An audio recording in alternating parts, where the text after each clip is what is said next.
Somewhere in the tobacco fields of Pennsylvania County, Virginia, there exists a marriage ledger that no local historian will discuss.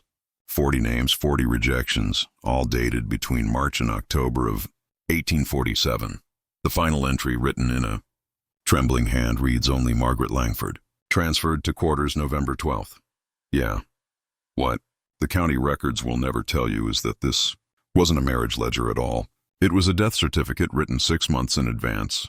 Tonight we uncover what really happened to Colonel Thaddeus Langford's daughter and why 3 families in Virginia still refuse to speak her name. Before we continue with the story of Margaret Langford and the darkness that consumed Langford Plantation, we need you to be part of this investigation. If stories like this buried beneath centuries of silence make your blood run cold, hit that subscribe button right now and tell us in the comments what state or city are you listening from tonight. We want to know where our community of truth seekers is watching from. Now let's step back into 1847 to a plantation where pride would become more dangerous than any bullet. The road leading to Langford Plantation had once been the pride of Pittsea County, lined with white oaks that formed a cathedral arch stretching nearly half a mile from the main road to the house itself. But by the spring of 1847, those same trees had become a tunnel of whispers, their branches scraping against carriages like skeletal fingers, their roots buckling the red clay path until every approach to the estate felt like a warning. The house itself, a Georgian manor built in 1789, stood 3 stories tall with 12 over 12 windows that caught the morning light and reflected it back like vacant eyes.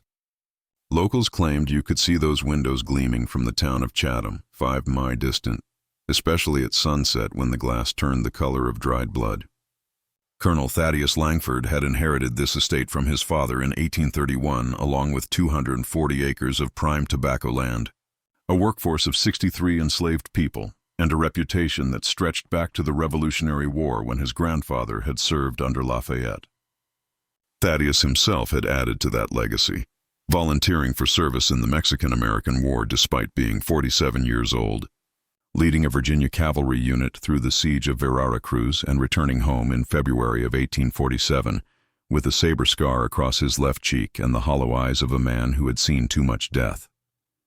What he had not returned with was money. The plantation had hemorrhaged income during his absence.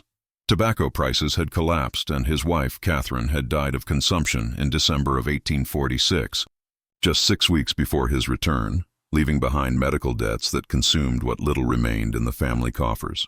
But Thaddeus Langford was not a man who accepted defeat. He was 6'4" and tall, broad-shouldered despite his age. With iron-gray hair he kept militarily short and a voice that could crack like a whip across a tobacco field. His neighbors respected him, his enslaved workers feared him, and his daughter Margaretta adored him with the uncomplicated devotion of a child who had never learned that love could be conditional.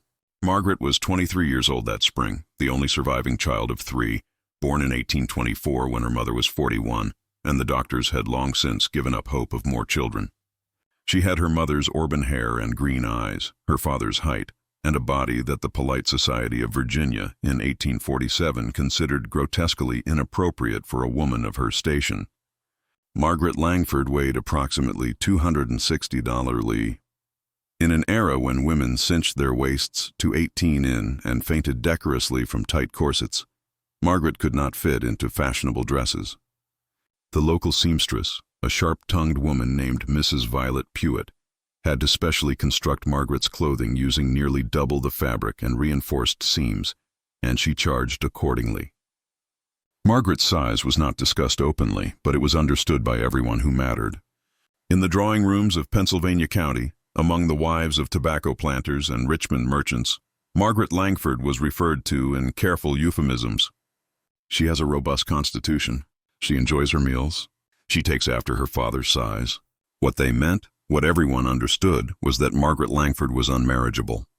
This had not always been the case, or rather, it had not always been acknowledged as such. When Margaret was 17, there had been a brief period when her father's wealth and status had been enough to override whispered concerns about her appearance. A young lawyer from Lynchburg had called on Hurtweiss, bringing flowers and sitting stiffly in the Langford parlor, while Margaret poured tea with shaking hands. But the courtship had ended abruptly after the lawyer attended a party where he overheard Margaret's cousin, a vicious socialite named Penelope Saunders, Describe Margaret as that enormous girl who will crush any man foolish enough to marry her. The lawyer never called again. Margaret had cried for 3 days, locked in her bedroom while her mother sat outside the door, helpless and heartbroken. The years had passed.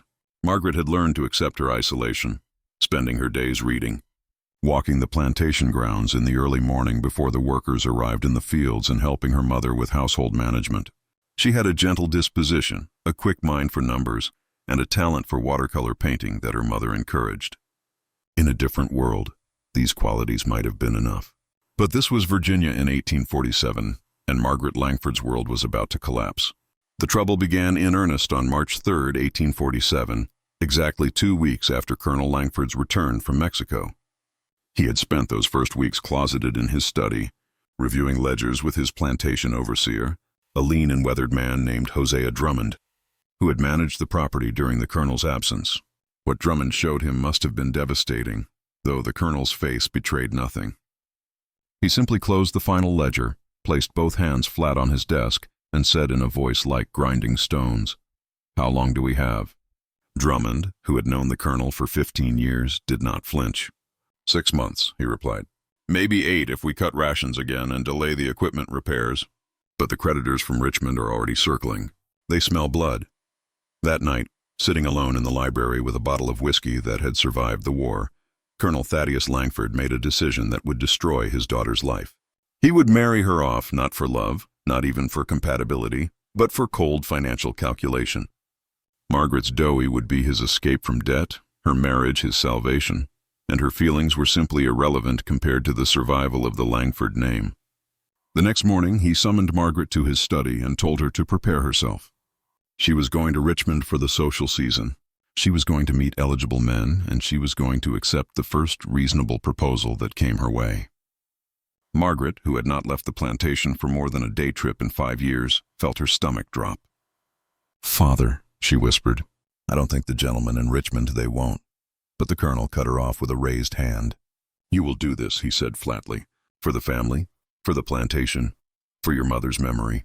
What happened next would be documented in Margaret's own diary, discovered in 1923 in a sealed trunk in the attic of a farmhouse outside Chatham, purchased by a family who had no connection to the Langfords, but who found the journal hidden beneath 3 layers of rotting fabric and brought it to the local historical society. The society cataloged it, read it once, and quietly filed it away in their restricted archives where it remains today, accessible only to researchers with written permission from the board. That diary, written in Margaret's precise, educated hand, describes what she called the parade of suitors, and it makes for some of the most heartbreaking reading in Virginia's historical record. The colonel's plan was simple and brutal. He used his military connections, his family name, and every remaining favor he could call in to arrange introductions with eligible men across Virginia and neighboring states. He cast a wide net. Widowers looking for a competent household manager, younger sons of good families who needed money more than beauty, merchants seeking connections to the plantation aristocracy, even a few fortune seekers from as far away as Baltimore, who had heard rumors of the Langford estate and assumed there was still wealth to be extracted.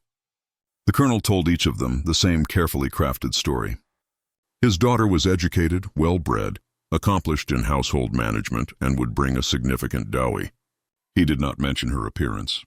He did not mention that the dowie he promised was mostly fictional, built on the assumption that he could mortgage the remaining value of the plantation. He did not mention that he was in essence selling his daughter to the highest bidder who would accept her. The first suitor arrived on March 8, 1847.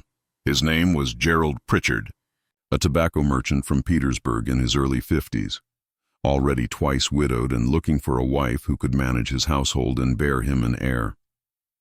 He arrived in a rented carriage, dressed in a frock coat that had been fashionable 10 years prior, and he sat in the Langford parlor making small talk about weather and tobacco yields while Margaret served tea.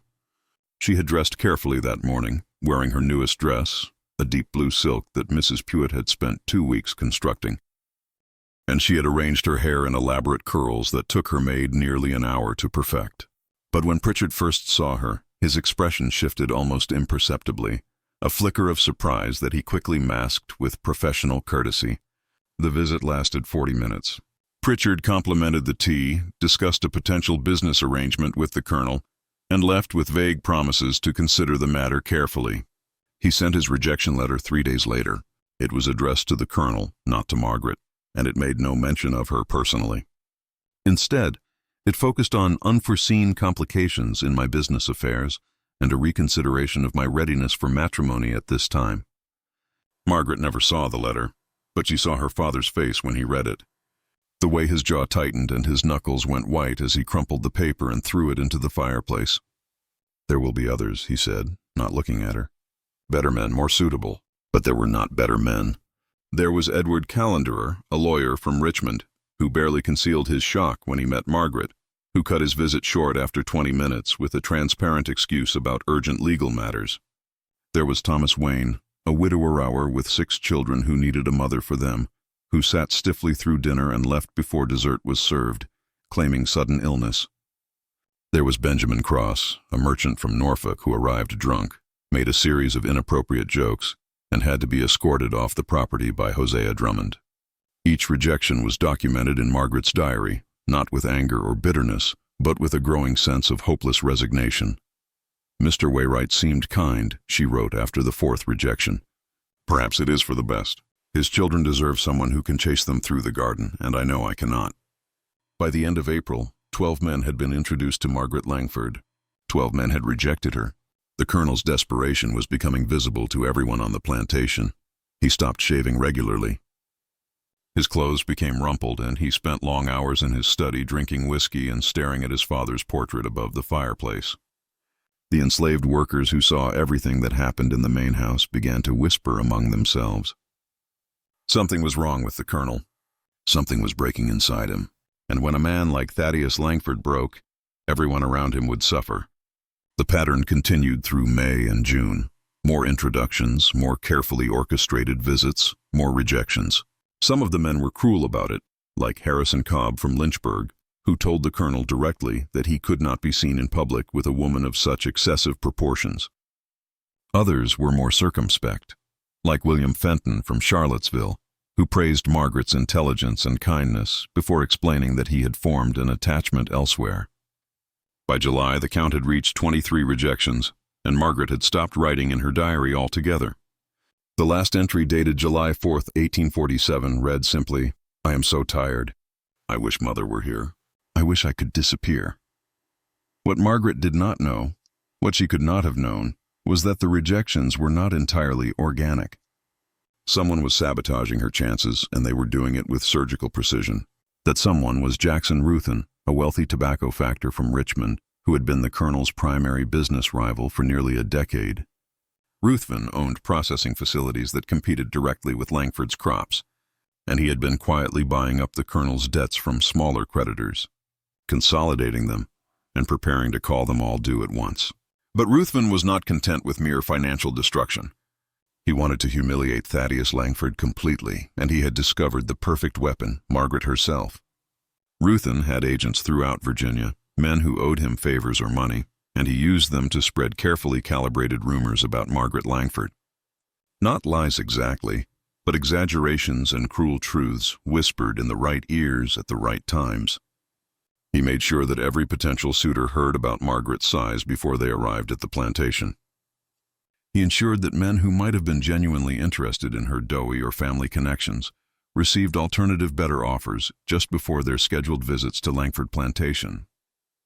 He even went so far as to hire an actor to pose as a suitor, visit Margaret, treat her with exaggerated disgust, and then spread stories about the visit through Richmond society. By August, Margaret Langford had become a joke in certain circles, a cautionary tale about the dangers of indulgence, and the colonel's increasingly frantic attempts to find her a husband had become entertainment for people who had nothing better to do than mock the fallen mighty. The 40th and final rejection came on October 17, 1847. His name was Stuart Pembroke, and he was not a gentleman at all, but a confidence man from Baltimore, who had heard about the colonel's desperation and decided to extract what he could before disappearing. Pembroke was handsome, well-dressed, and utterly without conscience. He arrived at Langford Plantation with forged letters of introduction, a fabricated family history, and a plan to convince the colonel to advance him several thousand as a wedding preparation fund before vanishing. But when Pembroke saw Margaret, even his professional composure faltered. "My God," he muttered, just loud enough for Margaret to hear. "They didn't tell me it was this bad." Margaret ran from the room. She locked herself in her bedroom and refused to come out, even when her father pounded on the door and demanded she return to entertain their guest. Pembroke, sensing that his scheme had collapsed, made his excuses and left within the hour, taking with him a silver tea service he had pocketed from the parlor. The colonel, standing in the empty drawing room, felt something inside him snap. All the war trauma, all the financial pressure, all the humiliation of watching his daughter rejected again and again, it coalesced into a single terrible rage. And in that rage, Thaddeus Langford made a decision that would condemn his daughter to a fate worse than any rejection. That night, alone in his study, the colonel began drafting letters, not to potential suitors, but to lawyers in Richmond. He had remembered something, a clause in his late wife Catherine's will, something that he had not thought about in the chaos following her death. Catherine's family, the Prescotts, whirled money from the Tidewater region, and when she married Thaddeus in 1820, she had brought a substantial dowry that was placed in a trust to be released to the colonel upon Catherine's death, with one condition: that any surviving children be established in appropriate circumstances. The lawyers who drafted the will had been deliberately vague about what appropriate circumstances meant, but the intent was clear. Catherine's family had not entirely trusted Thaddeus, and they wanted to ensure that if they had children, those children would be provided for. Catherine had died 6 months earlier, and the trust had not yet been settled because the lawyers were still reviewing the estate. The total value was approximately $30,000, an enormous sum in 1847, enough to pay off all the colonel's debts and restore the plantation to solvency. But there was a problem. Margaret was still unmarried and still living at home, which the Prescott family lawyers might argue did not constitute appropriate circumstances. The colonel needed Margaret to be officially established elsewhere, away from the plantation, in a situation that the lawyers would accept as fulfilling the terms of the trust. And as he sat in his study, drinking whiskey and staring at the ledgers that documented his financial ruin, a terrible idea began to form. What if Margaret disappeared? Not literally, of course, that would raise too many questions. But what if she was officially transferred somewhere else, removed from the household, placed in a situation that could be documented but not easily investigated? The colonel's mind, twisted by desperation and alcohol, began constructing a plan. The enslaved quarters on the plantation, a collection of rough cabins about 4 miles from the main house, were technically separate from the main estate. What if Margaret was transferred there, officially recorded as having been sent to assist with household management of the quarters, or some similar administrative fiction? To the lawyers in Richmond, it would look like she had been given a position of responsibility established in her own residence. They would never visit to verify, and if they did, he could construct some elaborate excuse. And once the trust was settled and the money released, well, arrangements could be made. Margaret could have an accident, tragic, but these things happened on plantations. People fell ill, injuries occurred. Who would question it? The plan was monstrous, but in the colonel's fractured logic, it was also necessary. His family name, his legacy, the plantation itself, all of it hung in the balance. Margaret was already ruined in society's eyes, unmarriageable and useless to him except as an obstacle to the inheritance. If she had to suffer for a few months in the quarters, so be it. She was his daughter, his property in every practical sense, and he would use her as he saw fit. On October 23, 1847, 6 days after Stuart Pembroke's visit, Colonel Thaddeus Langford summoned his overseer, Hosea Drummond, and his house staff, and informed them that Margaret would be moving to the quarters immediately. There was no discussion. There were no explanations beyond the vague statement that Margaret needs to understand her situation. What happened next would haunt everyone who witnessed it. Margaret, still locked in her room, refusing meals and sinking into despair, was told by her maid, a young enslaved woman named Celia, that the colonel wanted to speak with her. Margaret, thinking perhaps her father wanted to apologize for the humiliation of the Pembroke visit, cleaned her face, straightened her dress, and went downstairs. The colonel was waiting in the front hall with Drummond and 2 of the plantation's field hands, strong men who worked tobacco and did not typically come to the main house. "Margaret," the colonel said, his voice flat and emotionless, "you are being reassigned. You will be living in the quarters from now on. Your belongings will be brought to you." Margaret stared at him, uncomprehending. "The quarters?" she whispered. "Father, I don't understand. What do you mean?" The colonel did not meet her eyes. "You heard me. You will assist with management there. It will be good for you to understand how this plantation actually functions. Now go." Margaret felt the floor tilt beneath her. "Father, please, I don't. You can't. I'm your daughter." The colonel's face hardened. "You are a burden," he said, and each word fell like a stone. "You have failed in every duty I set before you. 40 men, Margaret. 40 men looked at you and decided they would rather remain alone than marry you. You are worthless to me as a daughter, so you will be useful as labor. Now go."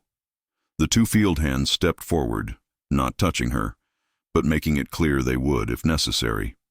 Margaret looked at Drummond, at Celia, at the other house staff, who had gathered in the hallway, their faces carefully blank. No one met her eyes.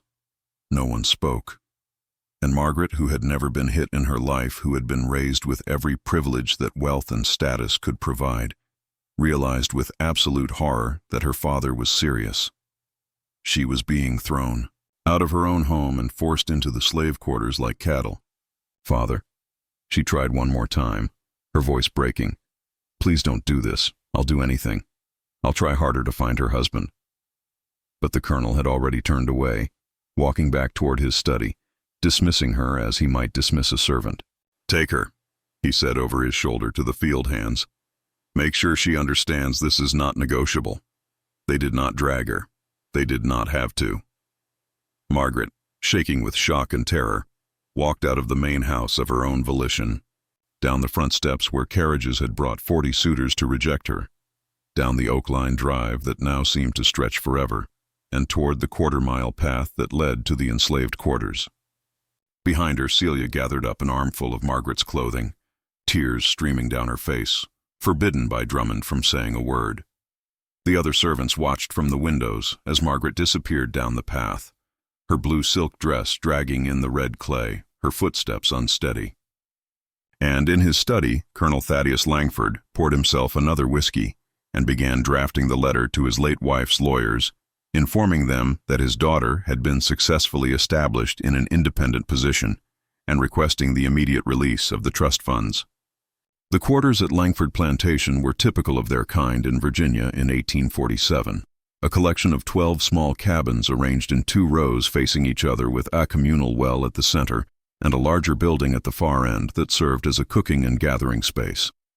Each cabin was approximately 16 FTX 14 ft, constructed of rough humid logs with clay chinking, a single door and 1 window, a dirt floor, and a fireplace that provided both heat and cooking space.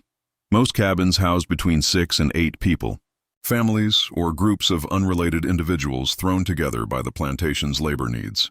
The furniture was minimal: rough beds made of wood planks covered with straw mattresses, a few stools or benches, sometimes a table if the occupants had been able to construct one from scrap wood. There was no privacy, no comfort, and very little personal space. Margaret arrived at the quarters just as the workday was ending, when the field hands were returning from the tobacco fields and the domestic workers were finishing their tasks at the main house. The sight of the colonel's daughter walking toward them, escorted by 2 of their own, brought work to a halt. People stopped mid-motion, hose dropping to the ground, conversations dying mid-sentence. Everyone knew who Margaret was, even those who never worked in the main house. They had seen her walking the grounds in the early mornings, had caught glimpses of her through the windows, had heard the house staff talk about her, and now here she was walking into their world as if she belonged there, and no one knew what it meant. Hosea Drummond, who had followed at a distance, pushed forward and pointed to one of the smaller cabins at the end of the second row. "That one," he said to the field hands. "Put her in there." The cabin he indicated was occupied by an elderly woman named Sadi, who had been on the plantation since before the colonel was born, and 2 younger women, Ruth and Patience, who worked in the laundry. Drummond turned to address the assembled workers, his voice carrying across the space. "Colonel's orders. Miss Margaret will be living here now. You treat her respectful. You don't bother her, and you don't ask questions. Anyone who causes trouble answers to me. Understood?" There was a chorus of quiet yes-seers, and Drummond nodded once sharply before turning and walking back toward the main house, taking the 2 field hands with him, and leaving Margaret standing alone in the center of the quarters, surrounded by 63 enslaved people who had no idea what to do with her. For a long moment, no one moved. Then Sadie, who had survived too much in her 70-some years to be intimidated by awkwardness, stepped forward from the cabin.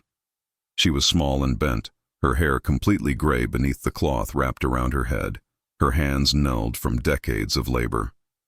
She looked Margaret up and down with sharp, assessing eyes, taking in the expensive dress, the carefully arranged hair that was now falling loose, the red-rimmed eyes and trembling hands.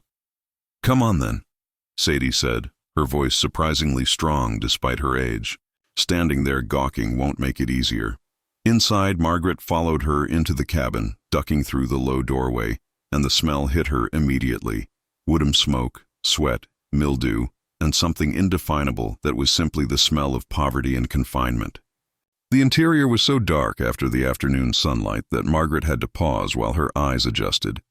When they did, she saw Ruth and Patience standing by the fireplace, both young women in their 20s, watching her with expressions that were carefully neutral. Sadie gestured to a corner where there was a small space, barely 4 ft square, between one of the bed platforms and the wall. "That's yours," she said. "We'll get you some straw for bedding. Ruth, go fetch some from the barn." Ruth left without a word, and Patience stepped forward, her eyes fixed on Margaret's dress. "You're going to need different clothes," she said quietly. "That won't last a day here." Margaret looked down at her blue silk dress, the one that had cost the equivalent of 3 months' wages for a skilled laborer, and realized how ridiculous she must look. I don't have anything else," she whispered. "They took everything. My father, he—" Her voice broke, and Patience's expression softened slightly. "We'll find you something," she said. "But you need to understand, Miss Margaret, if that's even what we call you now. This isn't a game. This is our lives. And if you're here, really here, you follow the same rules we do." That first night, Margaret did not sleep. She lay on the straw mattress that Ruth had brought, covered with a thin blanket that smelled of smoke, listening to the sounds of the cabin around her, Sade's snoring, rough and rhythmic, Ruth and Patience whispering to each other in voices too low to make out words. Outside, the sounds of the quarters settling for the night. Children crying, someone coughing, a dog barking in the distance. Margaret had never been cold in her life. Not really, but the cabin had no real insulation, and the November night air crept through every crack in the walls. She pulled the blanket tighter and felt tears sliding down her face, silent and hot. This could not be real. This could not be her life. Surely tomorrow her father would come to his senses, would send for her, would apologize for this terrible punishment. But deep down, in a place she did not want to examine, Margaret knew the truth. This was not temporary. This was not a lesson. This was abandonment. The next morning, Margaret was woken before dawn by Sadie shaking her shoulder. "Get up," the old woman said, not unkindly. "Work bell rings in 20 minutes. You don't want to be late." Margaret sat up, disoriented and aching from sleeping on the straw, and realized that Ruth and Patience were already gone. "Work bell," she repeated stupidly. Sadie nodded. "We're on laundry duty, all of us in this cabin. That means you too now. Come on, wash your face at the well and put on these." She held out a bundle of clothing, a rough cotton dress, gray from wear and washing, a pair of battered shoes, and a kerchief. Margaret took them with numb fingers, staring at the coarse fabric. I've never done laundry," she said, and the words sounded pathetic even to her own ears. Sade's expression did not change. "You'll learn," she said simply, "or you'll fail. Either way, the work gets done." Margaret learned. She learned that laundry at Lanford Plantation meant hauling water from the well, heating it in massive iron kettles over open fires, scrubbing linens and clothing against washboards until her hands were raw and bleeding, and then hanging everything to dry on lines stretched between trees. She learned that the work never stopped, that there were always more sheets, more shirts, more household linens that needed cleaning, and that the house staff brought down baskets 3 times a day. Relentless and expectant, she learned that her body, which he had always thought of as too large, too heavy, too much, was actually not strong enough for this kind of labor. By the end of the first day, her back was screaming. Her shoulders felt like they were on fire, and she had blisters on both hands. By the end of the first week, she could barely stand. But something else was happening too, something Margaret had not expected. The other women were watching her, not with hostility exactly, but with a kind of weary curiosity, as if she were an exotic animal that had wandered into their space and might be dangerous or might be harmless. Ruth was the first to speak to her directly on the 3rd day when Margaret collapsed beside one of the wash kettles, sobbing from exhaustion and pain. Ruth had knelt beside her, looked around to make sure no one was watching, and said quietly, "If you stop crying and keep working, I'll show you an easier way to wring out the sheets, but you have to pull yourself together. Drummond sees you like this, he'll beat you. Don't matter whose daughter you are." That was when Margaret understood. Whatever protection her father's name had once provided, it was gone.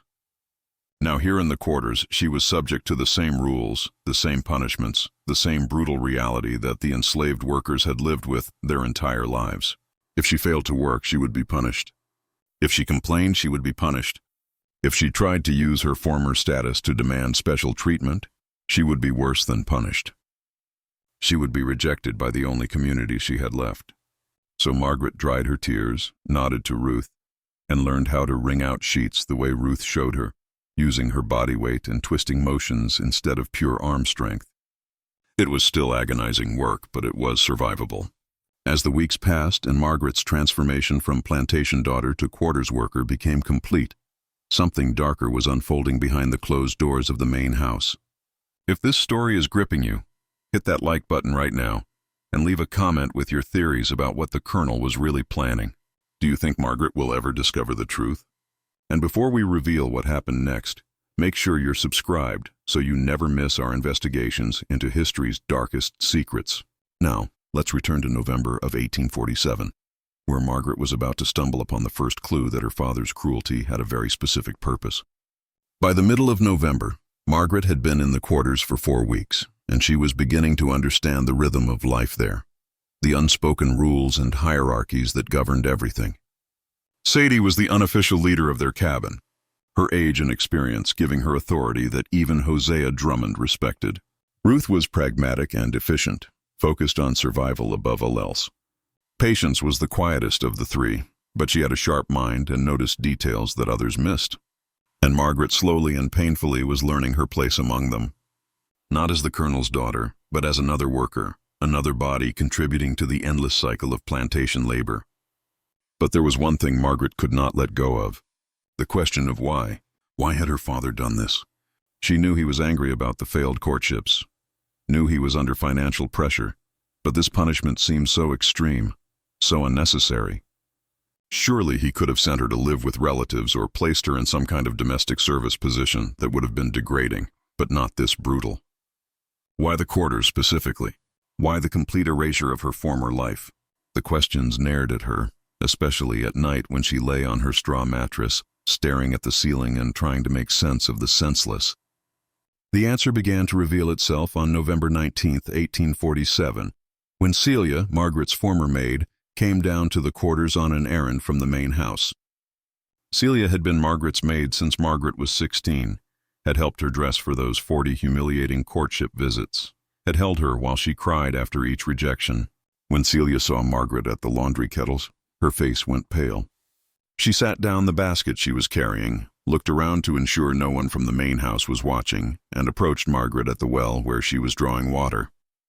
"Miss Margaret," Celia whispered, her voice urgent, "I have to tell you something." "I'm not supposed to," Drummond said. "We'll be whipped if we talk to you, but you need to know." Margaret felt her heart begin to race. "What is it?" she asked, keeping her voice low. Celia glanced around again, then spoke quickly. "Your father's been writing letters to lawyers in Richmond. I've been bringing them to the post office for him. They're about your mother's inheritance, the trust from her family. I heard him talking to Drummond about it last week. He said something about you being established elsewhere and the money being released. Miss Margaret, I think he put you here so he could tell the lawyers you've been given a position away from the main house. I think he's lying to them about where you are." Margaret felt the world tilt. "He's stealing my mother's inheritance," she said slowly, the pieces falling into place. "That trust was supposed to provide for me for any children. But if he can convince the lawyers I've been taken care of, he gets the money." Celia nodded, tears spilling down her cheeks. "I think there's more," she whispered. "I heard him tell Drummond that once the money comes through, there will be one more arrangement to make. Miss Margaret, I'm afraid for you. I think he's planning something worse." Before Margaret could respond, they heard footsteps approaching, and Celia quickly grabbed her basket and hurried away, leaving Margaret standing at the well with a terrible understanding crystallizing in her mind. Her father had not just abandoned her. He had strategically positioned her to steal her inheritance, and once he had the money, she would become a liability, a loose end that needed to be eliminated. That night, Margaret told Sadie everything. She had no choice. If her father was planning to harm her, she needed allies, and the only people who might help her were the women in this cabin, who had nothing to gain from her father's schemes. Sadie listened in silence, her weathered face unreadable in the firelight, while Ruth and Patience sat nearby, pretending not to listen, but hearing every word. When Margaret finished, Sadie was quiet for a long moment, then said something that changed everything. "Your father's not the first master to try to make someone disappear, but here's what he doesn't understand. Down here in the quarters, we see everything. We know everything, and we remember." She leaned forward, her eyes glinting in the dim light. "If you want to survive this, girl, you're going to have to stop thinking like his daughter and start thinking like us. You're going to have to become invisible, useful, and patient. And when the time comes, you're going to have to fight." Over the following weeks, Margaret became part of a conspiracy she had never imagined existed. The enslaved community at Lanford Plantation had networks of information that rivaled anything in Richmond society. They knew which overseers could be bribed, which merchants in town were sympathetic, which free black families might offer shelter, and most importantly, they knew how to communicate without being detected. Patience, it turned out, could read and write, taught secretly by a previous owner's daughter before being sold to Langford. Ruth had a brother who worked on a neighboring plantation and brought news every Sunday when the workers had their half-day of rest. And Sadie, who had lived through more than 7 decades of slavery, had connections that stretched across 3 counties. They began gathering evidence. Celia, risking brutal punishment, started copying passages from the Colonel's letters before they were sent, using paper scraps and hiding them in laundry baskets that came down to the quarters. Margaret, using the education her mother had given her, helped decode the legal language and piece together exactly what her father was doing. The trust from her mother's family was worth $32,000, and the Colonel had convinced the lawyers that Margaret had been appropriately established in a household management position on a neighboring estate. A complete fabrication that he supported with forged letters supposedly from Margaret herself, describing her satisfaction with her new situation. But the most chilling discovery came in early December when Celia brought down a scrap of paper she had found in the Colonel's study, partially burned in the fireplace, but still readable. It was a draft of a letter to Dr. Samuel Hewitt, the county-wide physician, discussing arrangements for examining a body after an unfortunate accident involving a fall. The letter was dated January 15, 1848, 2 months in the future, and it referenced the Colonel's daughter without using Margaret's name. The implication was horrific and clear. Her father was planning her death, had already chosen the date, and was preparing the official story in advance. Margaret, reading those words by candlelight in the cabin, felt ice spread through her veins. She had less than 2 months to save her own life.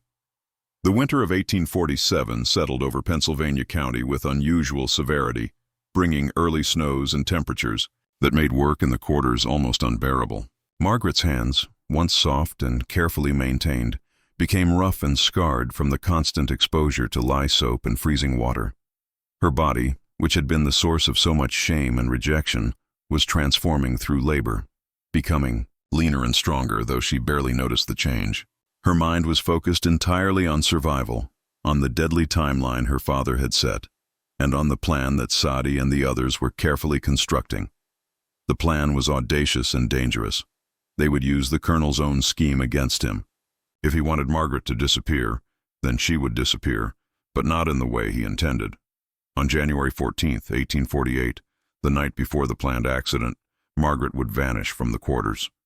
The enslaved community would help her escape, north using connections to the Underground Railroad that Sadi had carefully maintained for years. But here was the genius of the plan. They would not just help Margaret escape. They would also ensure that evidence of the Colonel's plot was delivered to the Prescott family lawyers in Richmond, along with testimony from witnesses who could verify what had really happened to Margaret. The Colonel would lose the inheritance, face potential criminal charges, and be exposed as the monster he had become. But there was a problem. The Underground Railroad routes from Virginia were among the most dangerous in the South, heavily patrolled and brutally enforced. Margaret would need to travel nearly 200 miles through hostile territory to reach safety in Pennsylvania, and she would need to do it in the dead of winter with slave catchers and bounty hunters searching for runaways. Worse, as a white woman traveling with escaped slaves, she would be immediately noticeable and suspicious. They needed a cover story, documents, and most importantly, they needed money for bribes and emergencies. That money would have to come from the plantation itself, stolen carefully over weeks without alerting Drummond or the Colonel. Ruth's skill at picking locks, learned from a previous owner who had been a locksmith, became crucial. She began systematically stealing small amounts from the main house, never enough to be noticed immediately. A few coins from the Colonel's desk, a small silver spoon from the dining room, a pair of cufflinks that had belonged to Margaret's grandfather. Each item was carefully hidden in the quarters, wrapped in cloth and buried beneath the floorboards of Sade's cabin. By Christmas, they had accumulated nearly $40 in cash and goods, enough to sustain Margaret's journey if everything went perfectly. But they all knew that nothing ever went perfectly when it came to escape. December brought another complication. Hosea Drummond, who had been the Colonel's overseer for 15 years, was beginning to suspect something. He had noticed that Margaret was adapting too well to life in the quarters, that she seemed less broken and desperate than he had expected. He had also noticed small irregularities in the household accounts, missing items that should have been present. Drummond was not a stupid man, and he understood that enslaved people were always watching for opportunities to resist or escape. He increased his patrols of the quarters, started conducting random searches of the cabins, and implemented a new rule. No one was allowed to leave the quarters after dark without explicit permission enforced by guard dogs that he borrowed from a neighboring plantation. The dogs changed everything. Margaret could not simply walk away in the night. Any escape would trigger an immediate pursuit, and the dogs would track her within hours. Sadie, Ruth, and Patience held an emergency meeting in the cabin on the night of December 28th, speaking in whispers while the wind howled outside and snow piled against the walls. "We need a diversion," Sadie said finally. "Something big enough to draw everyone's attention away from the quarters for several hours. Something that gives Margaret a head start before anyone realizes she's gone." Ruth understood immediately. "Fire," she said quietly. "We burn something that matters enough to create chaos but doesn't kill anyone. The tobacco barn maybe, or the equipment shed." Patience shook her head. "Too risky. If anyone dies, they'll hang everyone in the quarters. We need something that looks like an accident, but gives us time." Margaret, who had been listening with growing dread, finally spoke up. "The main house," she said, and all three women turned to look at her.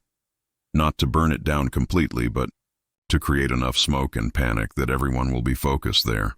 I know that house better than anyone. I know where my father keeps his papers, his money, all the evidence we need to prove what he's done. If we can get in there during the confusion, we can take everything we need and leave him with nothing." Sadie studied her for a long moment, then nodded slowly. "You've changed," she said, not unkindly. 2 months ago, you never would have suggested betraying your father like this." Margaret's face hardened. 2 months ago, I still thought he was my father. Now I know he's just a man trying to kill me for money." The plan crystallized over the next 2 weeks. On the night of January 13th, 1848, they would create a controlled fire in the main house's kitchen chimney, a common enough accident that would create smoke and panic without necessarily destroying the entire structure. In the chaos, while the household staff and field hands were mobilized to fight the fire, Margaret would slip into the Colonel's study and take the documents they needed: the letters to the lawyers, the trust documents, the draft letter about the accident, and whatever cash was in his safe. Then she would return to the quarters, gather the money and goods they had stolen, and begin her journey north, guided by contacts Sadie had secretly arranged. But as January arrived, bringing with it brutal cold and ice that made the roads nearly impossible, the tension in the quarters became almost unbearable. Everyone knew something was planned, though only a handful knew the details. The children sensed their parents' nervousness and became quiet and watchful.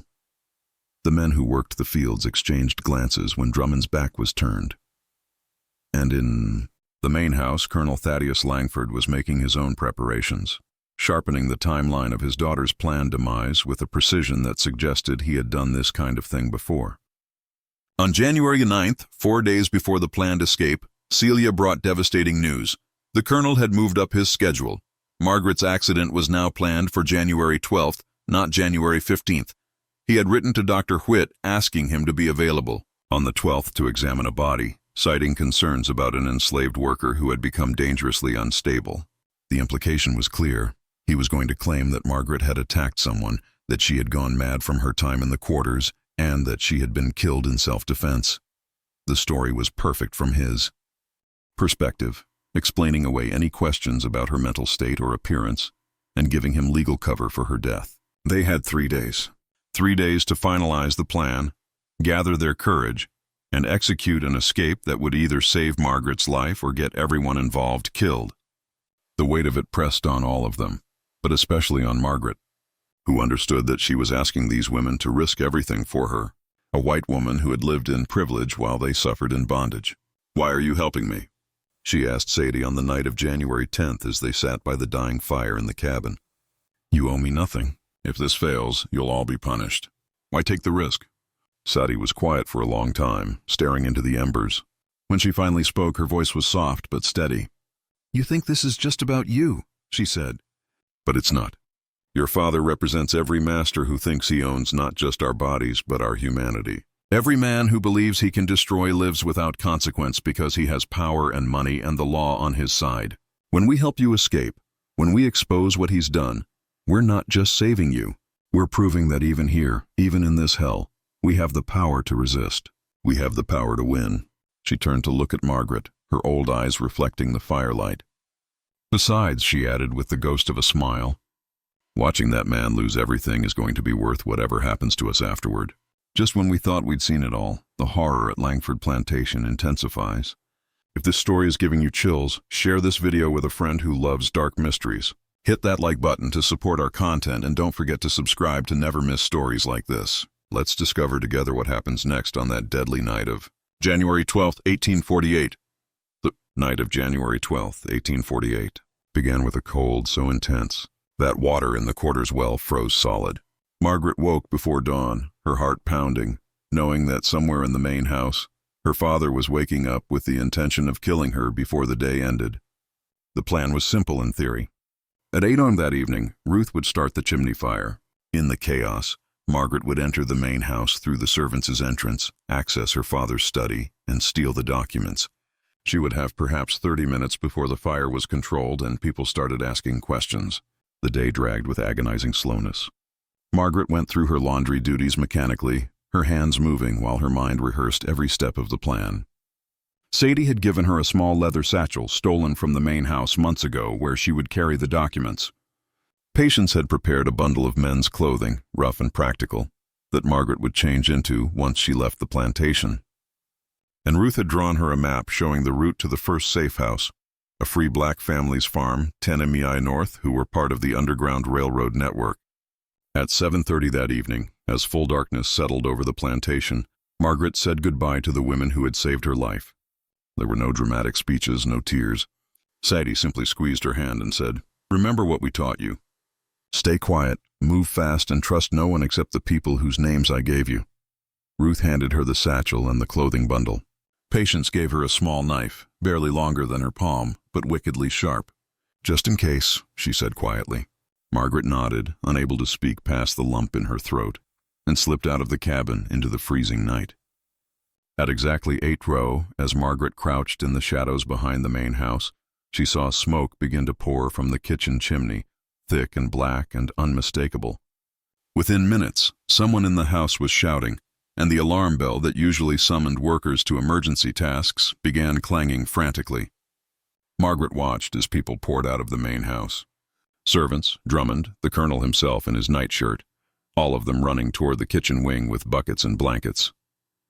She waited 30 seconds more, counting in her head, then slipped through the servants' entrance and moved quickly through the dark corridors toward her father's study. The study door was locked, but Ruth had taught her the basics of lockpicking, and Margaret's educated fingers were dexterous enough to manage the simple mechanism. The door clicked open and she was inside, closing it softly behind her. The room was lit only by moonlight through the windows, casting everything in silver and shadow. Margaret went directly to the desk where her father kept his current correspondence in a wooden box. She dumped the entire contents into her satchel without reading them. Then she moved to the bookshelf where she knew he kept the family safe hidden behind a false panel. Getting the safe open was harder. She did not know the combination, and there was no time to try to figure it out. In desperation, she grabbed a heavy brass candlestick from the desk and smashed it against the safe's lock once, twice, 3 times. The sound was horrifyingly loud, but outside, the chaos of the fire was creating enough noise to mask it. On the 4th strike, the lock mechanism broke and the safe door swung open. Inside was exactly what she needed. Bundles of cash, her mother's jewelry, the official trust documents, and most damningly, a journal where her father had documented his entire plan in meticulous detail, including the date of her planned death and the name of the accomplice he had hired to make it look like an accident. Margaret was stuffing everything into the satchel when she heard footsteps in the corridor outside. Heavy footsteps moving fast.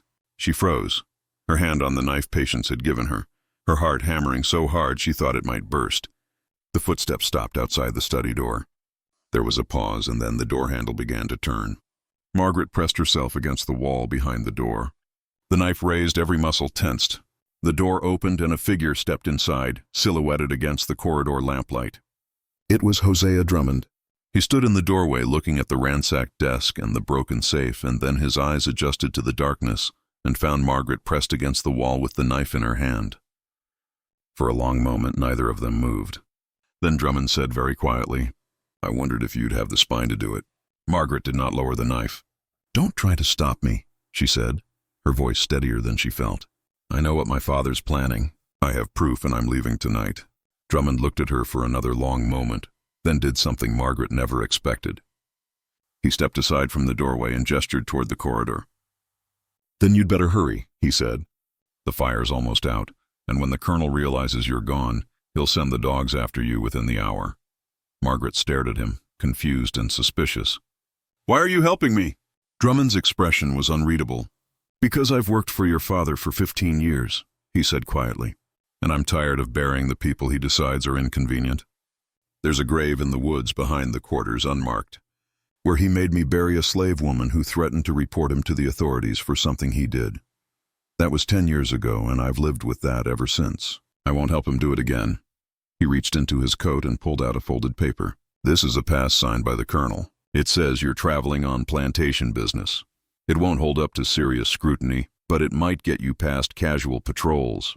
Now go before I change my mind." Margaret ran. She ran through the corridors of the house where she had spent her entire life, past the parlor where 40 men had rejected her, past the dining room where she had eaten 1,000 meals, past her old bedroom where she had cried herself to sleep.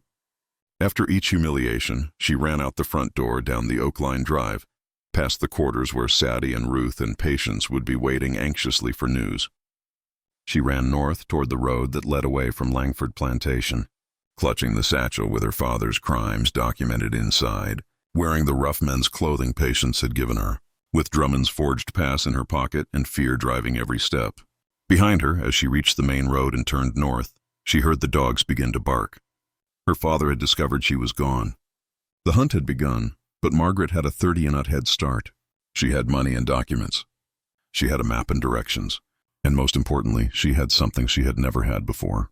The knowledge that she was not alone, that there were people who would risk everything to help her survive. And that her father's power was not absolute. She ran through the freezing January night, her breath coming in ragged gasps, her body screaming with exhaustion, but her mind clear and focused. She was going to live. She was going to expose him. And she was going to win. The journey north took Margaret 3 weeks. Traveling mostly at night, hiding during the day in barns and root cellars and safe houses, guided by people whose names she never learned and faces she would never forget. The Underground Railroad moved her from Virginia through Maryland and into Pennsylvania, passing her from one set of hands to another like a precious and dangerous secret. She traveled as a young man, her hair cut short with the knife patients had given her body lean and hard from months of labor, her voice kept deliberately low and rough. She was searched twice by slave patrols, and both times Drummond's forged pass saved her, though her hands shook so badly she could barely hold the paper. She reached Philadelphia on February 3, 1848, half frozen and half starved, but alive. The first thing she did was find a lawyer, a Quaker abolitionist named Thomas Garrett, who specialized in cases involving fugitive slaves and disputed inheritances. She showed him everything: the documents from her father's safe, the journal detailing his plan to kill her, the letters he had written to the Prescott family lawyers lying about her situation, and the testimony she had written out during her journey about everything that had happened. Garrett read it all in silence, his face growing darker with each page. And when he finished, he looked at Margaret and said simply, "We are going to destroy him." The legal battle that followed lasted 8 months and became one of the most scandalous cases in Virginia history. The Prescott family lawyers, horrified by the evidence Margaret presented, immediately froze the trust funds and opened a criminal investigation into Colonel Langford's actions. The testimony from Celia, Ruth, Sadie, and even Hosea Drummond, all given under oath and at great personal risk, corroborated every detail of Margaret's story. The journal was the most damning evidence written in the Colonel's own hand, describing his daughter as an expensive burden and detailing his plan to resolve the situation permanently. Colonel Thaddeus Langford was arrested in March of 1848 and charged with attempted murder, fraud, and conspiracy. The trial took place in Richmond in September, and it captivated the entire state. Here was a wealthy plantation owner, a war hero, a man of supposedly impeccable character, exposed as a monster who had tried to murder his own daughter for an inheritance. The jury deliberated for less than 4 hours before finding him guilty on all charges. He was sentenced to 20 years in prison, a sentence he would never complete. Colonel Thaddeus Langford died of pneumonia in the Richmond City Jail in February of 1850, alone and unmourned. His name forever synonymous with cruelty and greed. The trust money, all $32,000, was released to Margaret in November of 1848. She used part of it to purchase the freedom of Sadie, Ruth, Patience, and Celia, a transaction that required complex legal maneuvering, but which Thomas Garrett managed to accomplish. She also purchased the freedom of 15 other enslaved people from Langford Plantation, prioritizing families and those who had helped her during her time in the quarters. The plantation itself was sold to pay the colonel's debts and legal fees, and the remaining enslaved workers were scattered to other plantations, or in some cases sold south to the cotton fields of the Deep South, a fate that haunted Margaret for the rest of her life. Margaret never returned to Virginia. She settled in Philadelphia, where she became a quiet supporter of the abolitionist movement, using her money and her story to help others escape slavery. She never married, though she received several proposals from men who were drawn to her strength and her wealth. She would smile and decline politely, saying that she had learned to value her independence too much to surrender it. She lived with Sadie, Ruth, and Patience in a large house on Spruce Street, where they ran an informal safe house for fugitive slaves traveling through Philadelphia on their way to Canada. Margaret's story was documented by several abolitionists of the period, though they changed her name to protect her identity. She appears in the journals of William Lloyd Garrison as Miss M., a Virginia refugee who had experienced slavery firsthand despite being white and wealthy. Frederick Douglass mentioned her in passing in a speech in 1851, describing her as a woman who learned that oppression recognizes no boundaries of race when money and power are at stake. But Margaret herself rarely spoke publicly about her experience. The trauma of those months, the betrayal by her father, the violence she had witnessed and barely escaped, had left scars that never fully healed. Sadie lived until 1863, dying at the age of 86, free for the last 15 years of her life. She was buried in Eden Cemetery, one of the first cemeteries for Black Americans in Pennsylvania, and Margaret paid for a headstone that read, "Sadie, teacher and friend who showed others how to survive. Ruth and Patience both lived into their 70s, working as seamstresses and running their own small business, independent and thriving in a way that would have been impossible in Virginia. Celia married a freedman from New York and moved there in 1852, but she and Margaret continued to correspond until Margaret's death.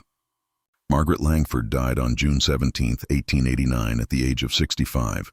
She had outlived her father by nearly 40 years, had built a life of purpose and dignity, and had helped hundreds of enslaved people find freedom.